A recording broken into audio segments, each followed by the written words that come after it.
I want you to have one of the third parts, I want you to put in focus, and I want you to divide it into two parts. So, sorry, 2 lines. So that gives you 3 parts. One of those I want you to just write in souls, S-O-L. One of it I want you to write in ACT, so accountants. And then one of it I want you to write in MFG for manufacturer, right? So Jeremy now has all 3 of those that he have now taken up that entire slice of his pie, hasn't he? So if he can now cross off manufacturer and cross off accountant and just focus on solicitor, he now has more time and more energy that he can apply to that part of his wedge. So it's a graphic representation of where you're applying your time. So if you try to go for too many things, and let's say that Jeremy now added on small business, and Jeremy added on this, and Jeremy added on this, he's going to start eating into that his day or his year. So it's only a representation, it's only a drawing, but if you start filling in all the stuff you're trying to focus on, and Mike Pagan and I had this conversation quite a bit, because there's a lot of really cool stuff out there that we'd like to do, and then we'd like to do, and then we'd like to do, we keep adding it on, then where are you focused? And people will ask you, so Mike, what are you doing today? Or Bart, what are you doing today? Or Gary, if you're doing this, this, and this, what are you doing today? Which business card are you going to give me? And it starts to confuse people. It starts to confuse the message. It starts to distract your focus, and then your energy and your time get eaten up in those spaces, because now you've got to take some marketing time to go now focus on solicitors and now on manufacturing, and you've got all sorts of spend money and energy that goes out that door. So I asked everybody, and if you haven't received it yet, or if you didn't do it, what I want you to do right now is I want you to think about your top referral, or if you only had one referral, the referral that you received. Why did you receive it? And think about this, I'll give you about a minute. Why did you receive it? What was the story that you told to get it? And how do they understand to give you the right referral? Because after this, I'm going to ask 2 people on each table to tell the other ones the last referral that they received and why they received it. So was it because Jeremy told them the right story? Is it because they knew him forever? Is it because it was the best man at his wedding? So you have to have that part of your story to figure out how you got that referral. And if it's you've known them for a long time, like Gary and I have, but Gary and I met at a Phoenix lunch 9 years ago, 10 years ago now almost. So it all stems off of the back of something. So just think about that. And then so I'd go, Jeremy, from you over, and then Mr. Pickering, from you over, if you guys had talked that side of your table, and you guys at that side of the table.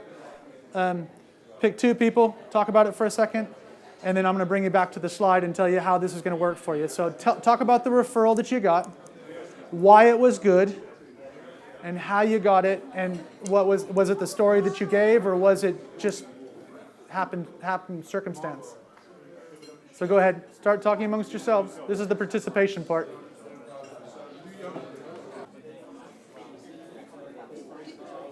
Okay, come back into the room. So Adrian, at your table, what was the reason why the person got the referral? So they've known him for a long time, and they've done business together now. So they've done business together already, and they've known him for a long time. So they understand what their skills and what the needs are between them. So it's a good theme. So Radu, at your table, what were the 2 kind of themes of why the person got the business? The main one was reputation, and obviously the history that was built. And then the second one, although it's not relevant to our business, is location and also matter. So location and reputation, the shuns. So location and reputation. And Mark, Tonks or Petty, either one. Which one of you wants to talk over here about the 2 reasons why we think that you guys got the referral, or whoever got the referral at the table? What was the theme? Don? Necessity. Are you somebody who needs what the person needed? So basically the person, are you selling bra leaves and it was raining? So necessity, reputation, longevity. How about yours, JR? Empathy and efficacy. Empathy and Efficacy. efficacy, so building up something. Well, efficacy is proof of effectiveness. Yeah. So those are the two key things. Cool. So basically what we're talking about is the only way that you can get business, and this is talking around the room, without other tools, is be in business for a long time, know the person and have done business with them for a long time, be in the right location.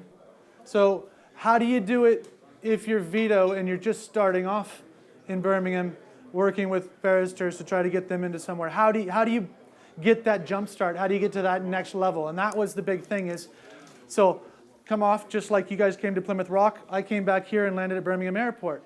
Landed, walk out and say, Birmingham, I'm here. I've got a great story. I love working with family businesses. I want to help them do this. And you guys are like, tumbleweed rolls through. Nobody knows who I am. So the one benefit that I had was I had a company that had been with us in the United States for a long time. So I was able to go on the efficacy. I was able to go on the reputation saying, look what we've done in the States, but we're doing it here now. So I was able to move around and be able to do that. But what I really needed was to find very quickly my first set of planets.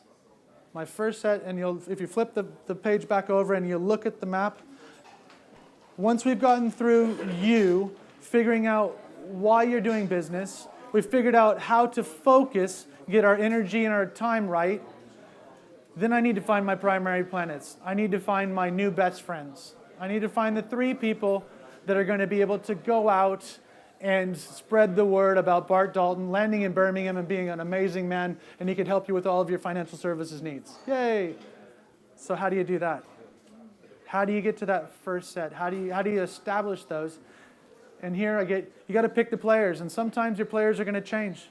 You'll pick the first ones, and you'll be there just like you had your friends at school. Then you moved on to your friends at university. Then you moved on to your friends in your first neighborhood. Then you moved on to your friends in your next neighborhood. There's never any ill will. It's just moving on to that next place and that next stage in your life. So you've got to pick the players. And all of you, and Jude and I were talking about this earlier, is Jude says he's got 8 friends. More than 8 friends. But he's got eight business friends, people that give him business regularly and he gives business back to. The big thing about business friends is that you go back to measuring it, but you have to set standards of play. Standards of play will be different for everybody in the room. It will be, I would like to provide you, JR, with 10,000 pounds worth of business over the next year. And I would hope that you would do the same thing for me. Sometimes it comes out of the form of energy. So I've got one of my people that I deal with. It just gives me great tidbits of advice, steers me in the right direction, kicks me up the backside when I need it, and has never given me any business in the entire time I've known him. So it's something different from each person, but you need to pick the standards of play. And the next one is you need to tell them your story, whether it's efficacy, whether it's how long you've been in business, which is why you're doing it. So Radu says that I would like to do this because I would like to have more contacts so that my business is successful, so that I could work on a men's health related charity that he wants to promote in the future. That's a big why. You know, if you're saying that it's not just about the money, it's what he wants to do with his time and his money after he earns it. If he can get to that level and he does that, then everything else goes to apply towards his charity. That's a big thing.